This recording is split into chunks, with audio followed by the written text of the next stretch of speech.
நடக்கும் ஊர்வலம் உன்னோட கன்னத்திலே வைக்கலாமா? அந்தியிலே சந்தனத்தை பூச, ஆசைகளை கண்களிலே பேச, சேலையிலே நீ விசிறி வீச, காலையிலே பார்த்த கண்ணு கூச.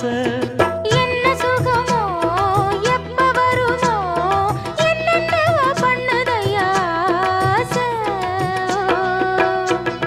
மலையோரம் மாங்குருவி மாவிலையில் பாட்டெழுதி பாடுதடி.